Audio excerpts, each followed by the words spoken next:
So today I'm going to tell you about my C-section, and if you hear weird noises in the background, that is my 8-month-old making some funny sounds and playing with her toys and doing whatever 8-month-olds do. I'll show you her. This is my 8-month-old. Her name is Amara. Yeah, she might be making noise. You'll have to deal with it. Anyways, okay, so let's start with before my C-section. So the reason why I ended up with a C-section is because my baby was breech. So I went to the doctor and, anyways, what I was saying before she interrupted us. Okay, so the reason why I was scheduled for a C-section is because this little munchkin was breech and she wouldn't flip at all. I think she was breech. I think at my 22-week ultrasound, she wasn't breech, and she had flipped, but she was so tiny then that it didn't matter.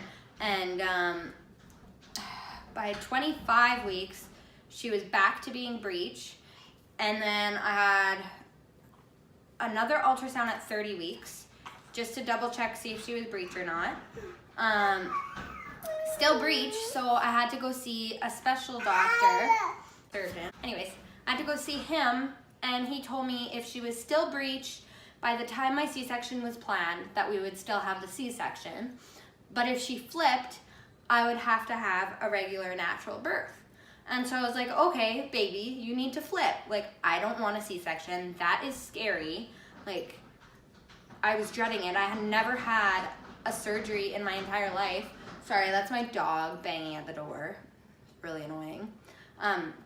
I had never had a surgery in my entire life, so I was very terrified, very, very terrified to have a C-section.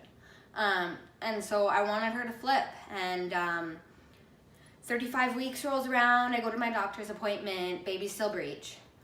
36 weeks, baby's still breech, 37. And then by this point, I was just like, you know what, whatever. Please don't flip. I don't care anymore. I'm gonna have a C-section. This is what I'm planning to do. I had set my brain like on C-section mode. And so I was honestly more terrified to have a vaginal birth. Because I was like, you know what? This is what's gonna happen. I'm gonna go to the hospital. I'm gonna have my baby on June 1st at 8 o'clock in the morning, and I won't have to deal with it. Like, I'm just gonna have a C-section, and that's just how it's gonna go. And so that's where my mindset was at. So fast forward to 39 weeks pregnant. I finished work 4 days before my C-section, and those 4 days were horrible, waiting and waiting and waiting and waiting to have my baby. Like, it honestly felt like forever, and it was only 4 days. 39 weeks pregnant, I'm scheduled to have my C-section the next day. I remember at 12 at night, I was allowed to eat a snack. And so I just stayed awake. I was like, whatever. I'm super psyched to have my baby anyways, so I'm probably not gonna be able to sleep no matter what. So I stayed up till 12. I think it was yogurt and a piece of bread or something that you were allowed to eat. So I ate that just because everybody says, eat before you go in or you're gonna be starving. And so I made sure that I ate. Eat at 12, and then I just couldn't sleep at all. Like, I couldn't sleep. I think I might have fallen asleep for like half an hour at 2:30, but then I had to be up and leaving for the hospital at 4:30, so it honestly didn't really matter that I slept because I had to be up right away anyways. So it's 4:30 in the morning, we're up, and we leave for the hospital. We get to the hospital around 5 because that's when you're supposed to be there. I think they said to be there 3 hours before your scheduled C-section. So we get there at 5, check in, walk around, check in, find my room, find out where I have to go, wait for the doctor comes in, double checks to make sure she's breech, tells me yes, she's breech. He was like, do we need to do an ultrasound to make sure that she's breech, or do you believe that I think that? And I was like, I didn't feel some magical being move around all the way and try and like get into position. I know she's breech. I can feel her head way up in my ribs. It hurt me the entire pregnancy while she was big. And so he's like, okay, so we're not gonna do a ultrasound. I I know and you know that she's still breached, so we don't have to worry about that. I'll see you in an hour, I think is what he said. And so I'm like, okay. And then a nurse comes in, gives me scrubs and clothes to put on. She says, take everything off, jewelry, underwear, bra, everything. And just put this gown on. And then I had to put one of those like shower caps, but they're blue, on my head. And so I do. I kept my belly button ring in though, because the doctor said that it should be okay. But then once we got to the OR, they told me to take it out anyways, which was dumb. So if you have a C-section, just take it out. Don't even listen to anybody else. You cannot have any jewelry, not even your earrings, which is kind of dumb because they're not carving your ear out, but whatever. So I'm waiting in my room, waiting. I got dressed. And they even give you like these sock things, like those blue things that go over your boot. You have to wear those in the OR. It's kind of funny. Anyways, so they give me the clothes. I put it on. I'm laying in my bed waiting for them to come with my dad. And I'm like getting super nervous, like waiting. And then so finally the nurse comes in. She's like, okay, I think we're gonna take you in like 10 minutes. And I was like, okay, like you guys telling me you're coming is just stressing me even more out. Like, please just come and take me and that's it. Don't keep telling me 5-10 minutes, keep on coming, right? Like, I'd rather you just come and get me and this is it. So, the doctor comes into my room and he's like, okay, we're going in like a minute. Just stay calm, everything's gonna be okay. You don't have to worry about anything. I'll see you on the other side. And I was like, oh, okay, like, see you later. Like, see you in 5 minutes or whatever. I'm excited to have a baby. Like, we're having a baby right now. And so he leaves the room. The nurses come in like literally 30 seconds later. And they're like, okay, stay on the bed. We're gonna roll you to the OR. And I was like, you're gonna roll me? I can't like walk. I haven't had a C-section yet. Like, it's weird. And they were like, no, you gotta wait a couple minutes on the other side. So we're just gonna roll you through. And so it was funny. I'm like, nothing's wrong with me. I can perfectly walk, but they're pushing my little bed everywhere to the other side. And it was so weird. And like, it just like made me panic kind of. Sitting in my little bed and they're like rolling me down the aisle. And then there's like these big doors. You go through these big doors and my dad was with me. We go through these big doors and I also had a doula. I should probably say that. I had a doula just to help me get through the C-section. They're both with me. We're all walking down and then there's a waiting room. And so they're like, okay, you need to go sit in the waiting room. My dad had to go sit. And so he's like, okay, I'll see you later. Like, good luck. And so I'm like, oh my God, this is so uncomfortable. Like, I don't want to leave my dad. And so anyways, we just keep strolling through these other two really big doors. Like you see in like Grey's Anatomy, they take you through the big doors. It's real. And so my doula, they tell her, you need to sit here. We need to get the spinal into Kayla's back and then you can come in, but you can't be there because the OR is too small. You can't be there for that. So then I'm panicking. Like, that was the biggest thing for me. If I would have had a vaginal birth, I didn't want an epidural. That thing scared the living crud out of me. Like, the living crud. And so I had to get a spinal because I was having a C-section. So I had absolutely no choice for that. So I'm like panicking, starting to like breathe deeper and like, it's okay. You're not gonna die. Like, it's just a needle in your back. You're okay. And so they tell me to get off of the chair or off of the bed. I have to walk into the OR. So I'm like, okay. So I walk into the OR and they're like, okay, sit on this bed, on the surgery bed. And I'm like, okay. I sit down and then they're like, okay, the anesthesiologist will be here in a couple of minutes. Just wait. And so I'm just sitting there like trying to breathe. I'm like, whew, breathe. It's okay. Like, he'll be here. You're going to have your baby. It's okay. And so the anesthesiologist comes in and he's like, have you ever had surgery before? And I'm like, no. And he's like, okay, have you ever, I'm guessing you've never had a spinal or anything or gone under, like, blah, blah, blah. Do you know if you would have any reaction? And I'm like, I have no idea. I've never done this. Just like you said, So I don't know, guess we'll find out. And he's like, all right. And so I'm sitting on, I'm gonna put the baby down for this. So you sit down on the bed and you literally have to sit like this. Like you gotta hold your legs and like do this, but like curve your back. You can't really like go into fetal position. You have to like do this and curve your back. I don't know if you can see that I'm doing that. And that's how they put it in. So I'm like super uncomfortable doing that. I curve my back and you have to sit like that for, I think it only took me like 5 minutes. My anesthesiologist was really good. So they numb your back first and I'm like freaking out. I'm like, can I please have Carrie back in here, which is my doula? I'm like, can you please get her? Like, I just need to hold somebody's hand. Like, I'm freaking out. I don't want the spinal. And they're like, no, I'm sorry, she can't come in. So the nurse, she was the nicest nurse in the world. She comes in front of me and she's like, hey, just hold my hand. It's okay. You're gonna be okay. And I'm like bawling my face off. I'm like crying and freaking out. And I'm like, I don't want to do this. Like, I don't want this needle, blah, blah, blah. It was like total like freak out session for no reason. Anyways, so they numb your back first with 2 needles. So they poke. You feel those, but not really. I don't know. I don't know if it's your back or something that makes it not really like hurt.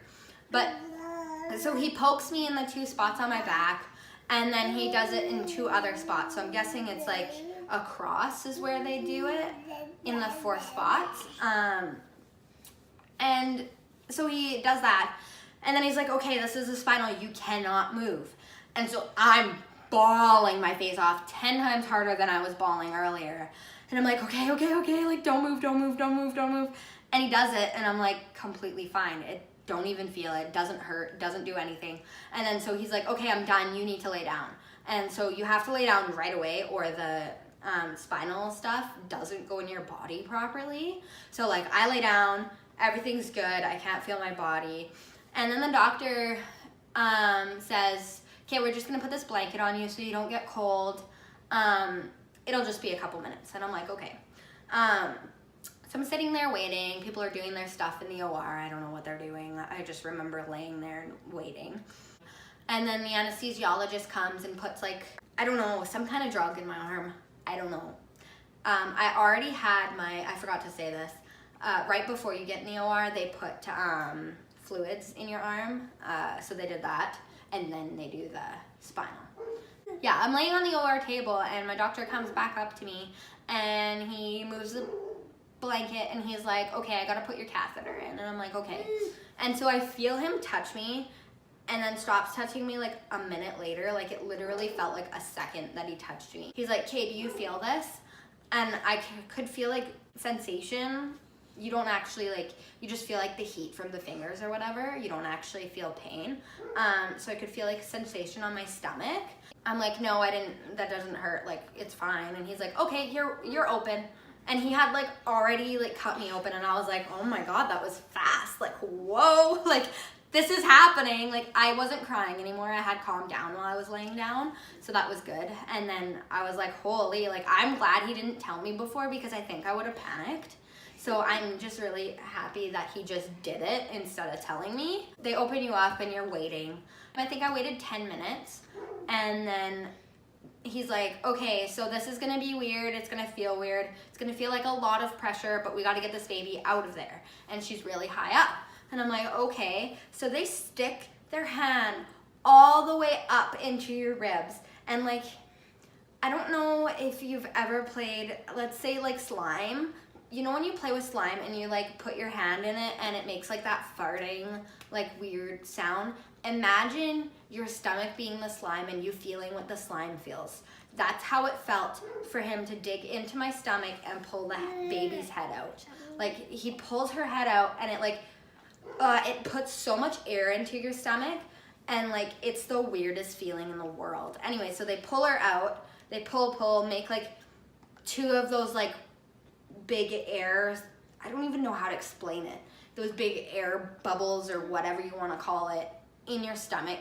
And so it just felt weird. And then he's pushing down on the outside of my stomach to try and move her down and out. We're having a baby, and I'm like, okay, like I'm just laying here, I don't know. And then they just like, literally like in the movies, they just take the baby and they show it over top. And I don't even remember her crying, honestly. Right at this point, I don't think she was crying. She was just there, happy little bean. And then they put her back down, and then she started crying. They're like, okay, we do delayed cord clamping. I didn't really have a choice in that, which I wanted it anyways, but you don't get a choice when it's delayed cord clamping, for my hospital at least. Sit there for a couple minutes. I think it's 5 minutes, but it didn't feel like 5 minutes. It literally felt like 1 minute. And then they're like, okay, we're gonna cut the cord, but they cut it extra long so that I could still cut it. So they cut the cord, put her on her little warmer, weigh her and stuff, wipe her down. And then they're like, okay, we gotta stitch you up. And I'm like, okay, like I can't move anyways, so enjoy. And then they're like, okay, we'll bring the baby to you. So the nurse brings the baby to me, opens up my gown, puts her on my chest. So I was not the first person to hold her because they had to move her and make sure that she was breathing and get all the amniotic fluid out of her throat and stuff. But I was pretty much the first person that held her. Anyway, so they put her on my chest, and it was like, honestly, if I'm gonna be honest, it was weird. Like, it was just like, this little human is mine, like what? Like, I felt like it was gonna be like, the holy, like, oh my God, what just happened? Like, but I think you only get that feeling with vaginal births. I wasn't upset that I had a baby. I was really happy that I had my baby, but I also felt like, how is this my baby? It didn't even feel like I gave birth to her, right? So it was like they just put a baby on my chest and it was crying, and it was mine now. And I was like, this is weird. Like, I don't know how else to explain it. So she stays on my chest for like 5 minutes, I think.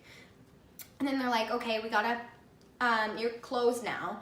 We gotta take her and put her back on the warmer and bring her to your dad. And then you have to go to after surgery place that you go to. I had to go and sit there, and I just remember sitting there forever is what it felt like. It felt like forever, and my dad said it felt like forever too. He thought I was dead. He was like, where's my daughter? Why is her baby here? And why is she not here? While they were stitching me up, I asked them to stitch my muscles back together so that I wouldn't get like that recti thing that pregnant people get after pregnancy. And so they're stitching my muscles back up, and I just felt so sick. And I'm like, I feel really nauseous, like I'm gonna throw up. And so the anesthesiologist is over my head the entire time, and he gives me something for it. It makes me feel better immediately. And the doctor's like, that's because you told me to stitch your muscles together. Like, that's what happened. Sorry, but like, and I was like, it's okay. Like, I totally am okay with that. I would rather you stitch my muscles together and me feel a little bit sick than have my muscles be like completely separated and uncomfortable. So I was okay with that. So they take ice to make sure that you can feel it. So if you're still frozen in some spots, it'll feel hot, but on the unfrozen parts, you can feel the ice, cold ice. And so I think it was up to here that I had to feel to be able to get her back on my chest and to get more skin to skin, like immediate skin to skin action. And it literally took like an hour. And I was just like, I just want my baby. Like, I just want her. Like, I don't want to sit here alone. I haven't been alone for 9 months. I've had a little human growing inside of me, and now I'm just sitting here alone. This really sucks.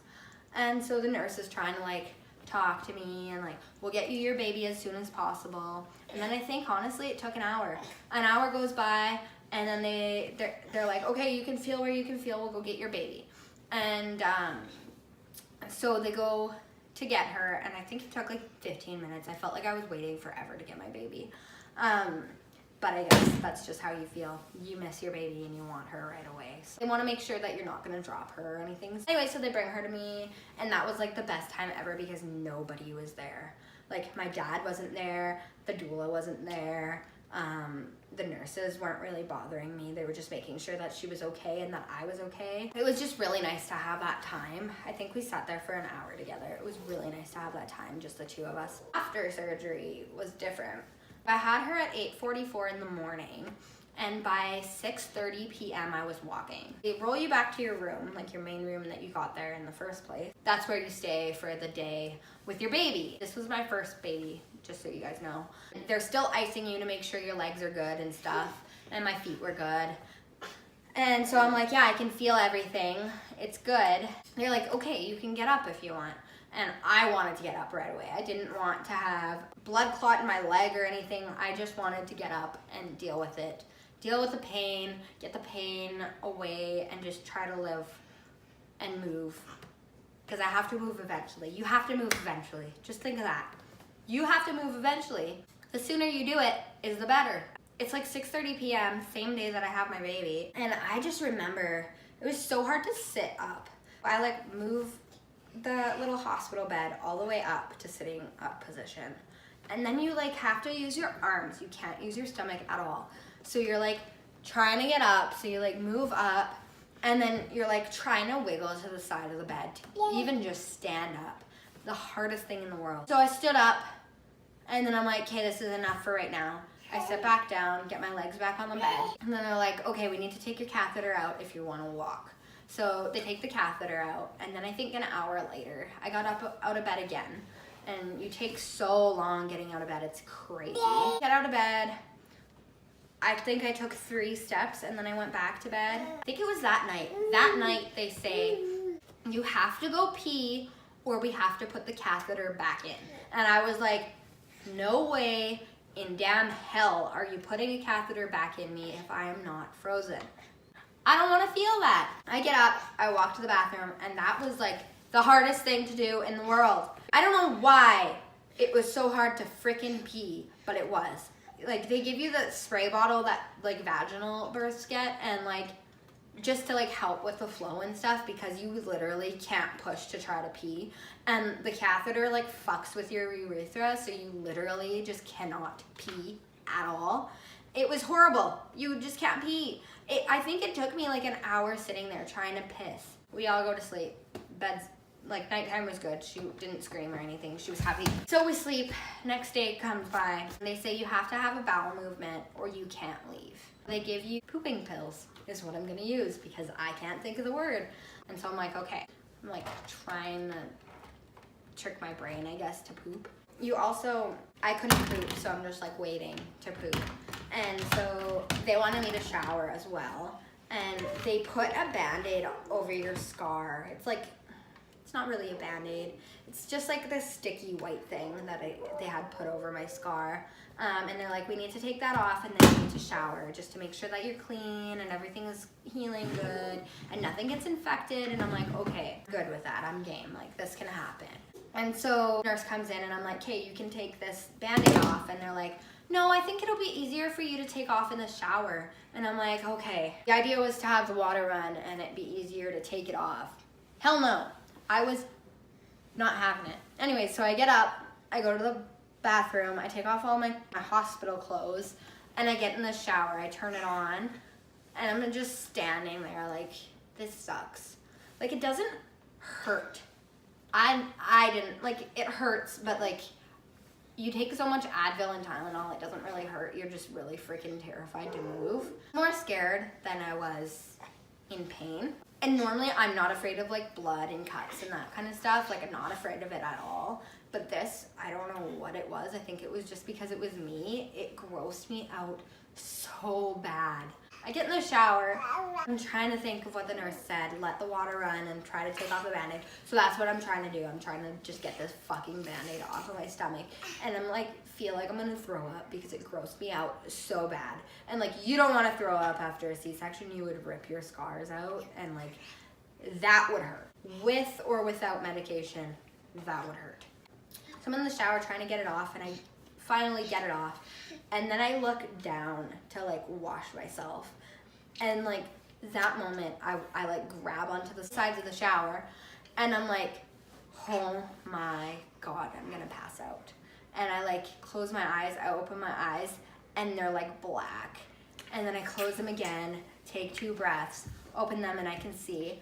And then I just like slowly get down to the ground. I like sit down and I'm like, I need to take a minute or I'm gonna pass out. Like, this is not gonna be good. If I fall with these stitches, I'm gonna rip everything open and this is not gonna be good. So I take 2 or 3 minutes, maybe 5 minutes. I'm not sure. Take as much time as I need, just sitting there, freezing my ass off. It was fucking cold.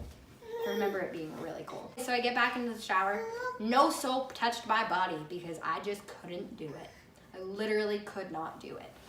I turn off the shower, dry myself, take forever to dry myself. And I'm like, just get this. I'm like hunched over because I'm scared to stand up all the way because I was scared I was gonna rip my stitches out, which is not a thing. You can stand up. I was just terrified. I'm like trying to dry myself off and it's just disgusting. I hated it. I hated it. So I put the robe that I had brought for myself on, and that's pretty much what I wore with some, they give you hospital underwear that like come all the way up to your belly button so that you don't have to like have something touch your scar because you don't want that. So yeah, I have those on and I get out of the bathroom and I go lay down in bed. And I just laid there for like 2 hours and I was like, I'm not getting up and doing that again. That was disgusting. I had to get up eventually and go poop, and so I pooped. It wasn't actually that hard to poop. It just kind of came out, but peeing took so long. And they have to make sure that you pee enough, so you have to pee in this like container. It's weird. And then 24 hours goes by. They do that, like they prick your baby underneath their foot and take their blood just to make sure that they're healthy. I didn't do that. I couldn't. I did not want to see my 1-day-old get pricked in the foot, so my dad took her. And then I had her little cart, like, you know, the little carts where the baby sits. I was rolling that down a hospital wing, trying to walk and like make sure I wasn't getting blood clots and stuff. I think I did 2 rounds with some friends and then I came back to bed. I walked quite a bit for the first little beginning. We're about to leave the hospital and I just have had this headache for a day now. And I'm like, what is wrong with my head? Like, I don't know what's going on. I don't know why this isn't going away. The doctors just kept telling me to drink more water and it should go away.